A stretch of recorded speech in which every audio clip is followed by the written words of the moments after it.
good morning, friends. Welcome back to Starkey Farmstead. So my name is Sam. Folks, we have to talk. You guys are going to get tired of me saying that, but we do.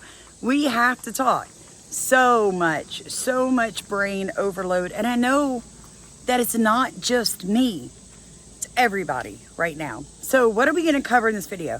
I'm fixing to prove to you that all Kamala Harris's rattling, her rambling, her word salads are actually evil with great intent.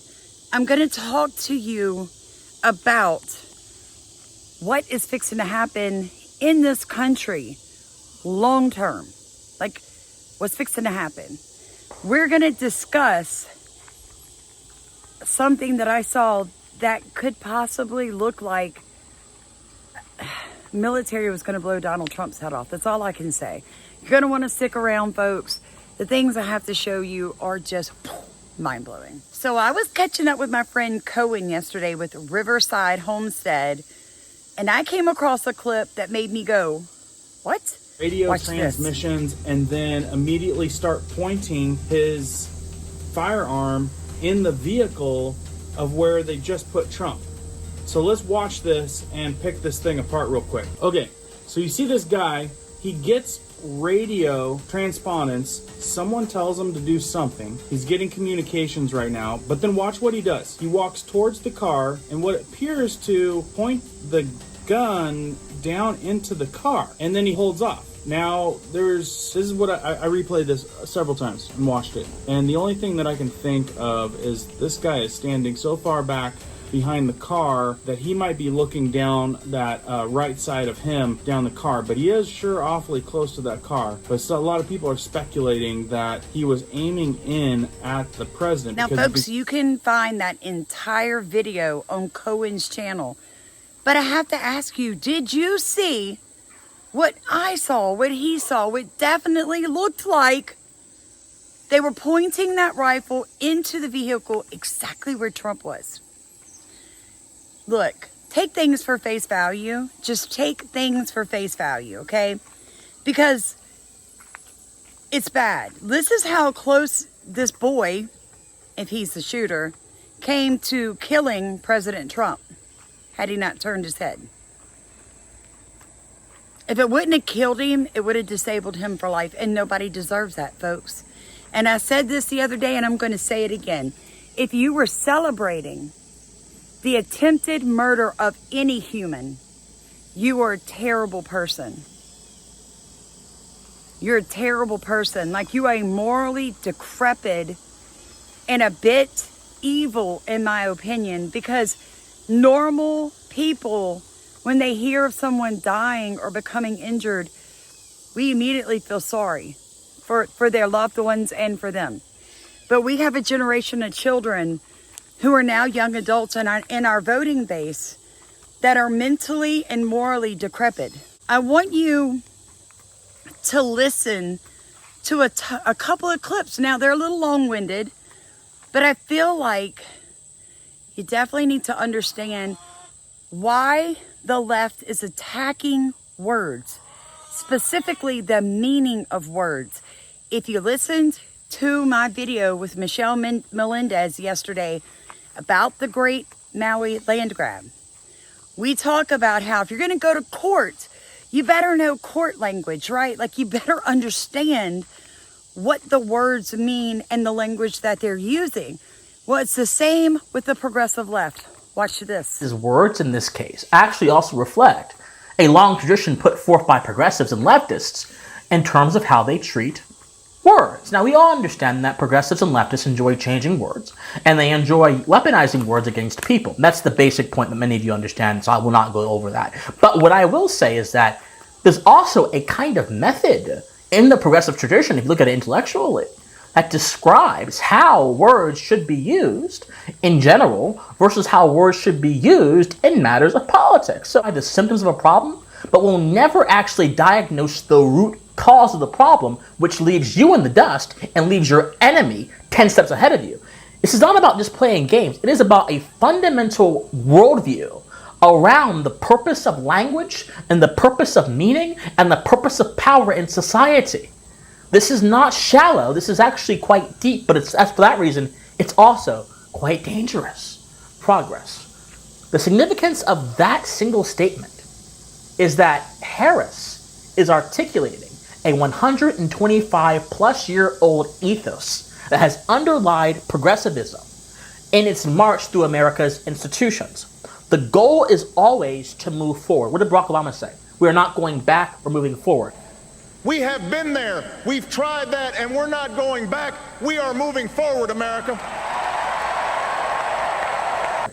This has been the ethos animating progressivism for a very long time. The goal is also to move forward, but they move forward by using rhetoric and coercion and force, i.e. policies, i.e. propaganda, rather than promoting a society where progress is viewed from a bottom-up perspective, where it is organic and where it is encouraged by allowing individuals to voluntarily associate in their communities. They envision a society where central managers or where politicians that are on the high... Like you, when I first heard him explain this, I was just awestruck, folks, because Leslie, who writes our newsletter for Starkey Formstead, yeah, you heard me right.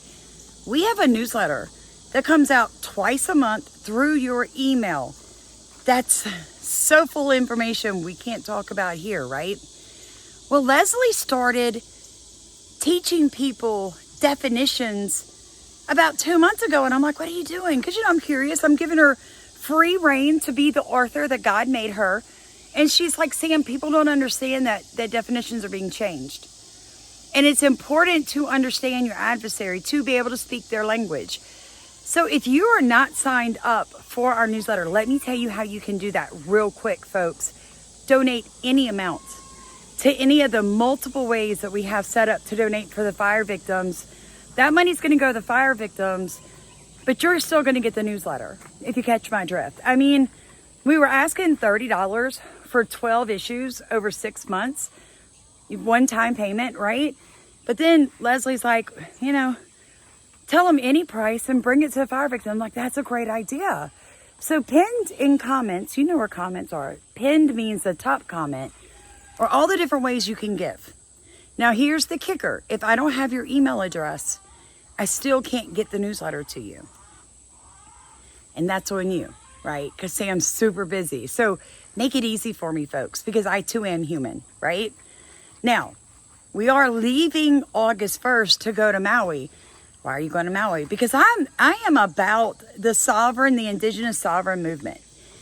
Look at the videos we've been doing about the Green New Deal, about cloud seeding. Folks, it's heating up. Everything's connected. I know right now it seems like it's individualized, right? Compartmentalized. Trump almost assassinated, like the 28th time, the closest ever, right? And you've got these fires. The Apache Reservation in San Carlos, Arizona. Lahaina, Maui. California, right? Texas, the Panhandle. Like, you think it's all separate. Climate change, weather modification, taxation without representation, progressive left ideals, but it's not. It's all connected. And as time goes through, God's going to keep shining that light, folks. But I want you to understand something. I do not believe there was a single shooter. There were some people that saw a gentleman wearing black pants, okay? He was wearing black skinny jeans, something that Trump supporters don't wear that. I'm sorry, we're not into soy latte skinny jeans. We don't happen. Anyway, there was, hold on, I gotta pick up this box. My dog's still in garbage this morning. He's on one. So anyway, there were people that saw this. They go in the building, obviously, because now the door's open, where the police and the Secret Service were set up, right? Just watch this. Just watch this. It's so much easier. It's just so much easier. Watch this. Because I was along the fence line. I was right there. I was standing feet from where the shooter was on the roof. It happened I'm only grasping it in moments because it seemed like such a quick time that it happened within, but it seems like it was only maybe 10, 13, 15-ish minutes that all this transpired within. But I saw some gentleman pull up into the blocked off parking lot where there were only empty police cars that they had left to park. And this person came up on a black motorcycle. It was a Harley. They were wearing very tight black washed skinny jeans with a yellow "Don't Tread on Me" flag around their neck. They got off the motorcycle. I noticed them for a moment. And I turned back around towards where Trump was, towards the fence, to like listen. Just kind of, like looking around, taking in the area around me, obviously all the way around me. And he is gone and he's no longer there. And so I looked to my right of the fence line and I did not see him. He would be easy to spot in the crowd. And there's not very much farther than you could go from where I was looking. I looked back to where his bike was parked and I saw that the side door of the building was wide open. Where? Right there. There. Yeah, okay, wait. So, Can you see it? Here, take the mic. Yep. There is the black motorcycle right there in front of the door. The right door is the door that was open where the mysterious man opened the door. I'm guessing walked into.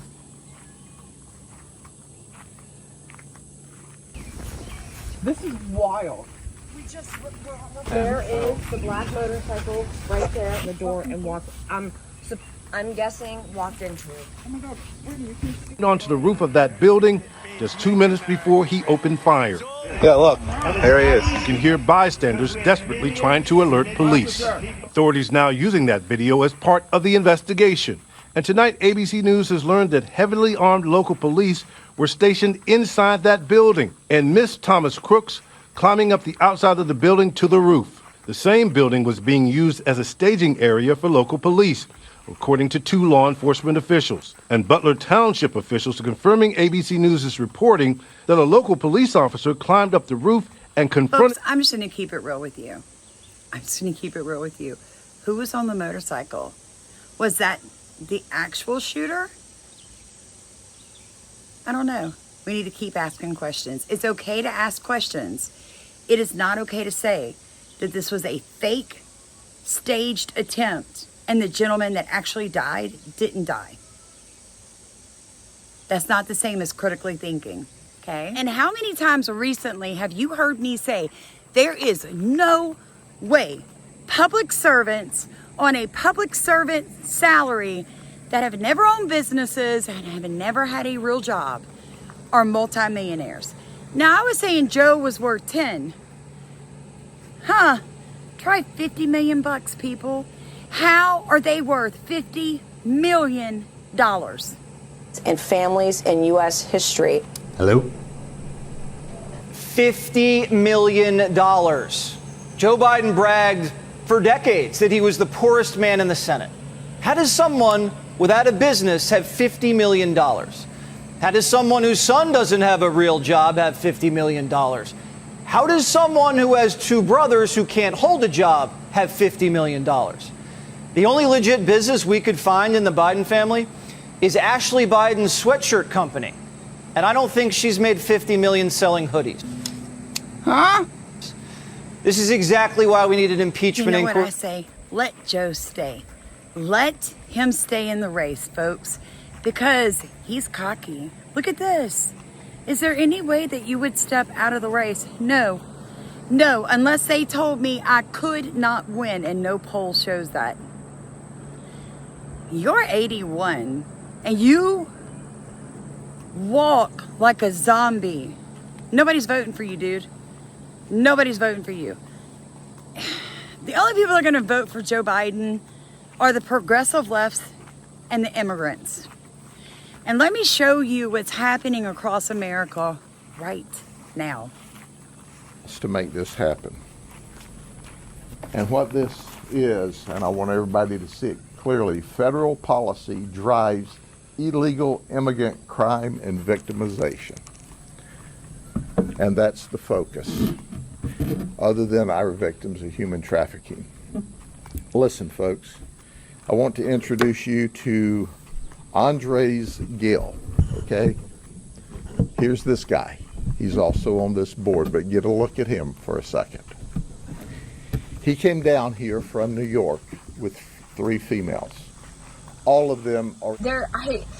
When I see a fellow black person, I'm like, yes, you're an American. Like, thank you for being here with me side by side. Because it has nothing to do with race. I'm speaking about fellow Americans being pushed out of their homes and being conquered by people who aren't from here, people who don't speak our language. It feels wrong.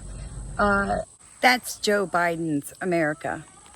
Replace white and black communities with Democrat-born voters who don't speak English.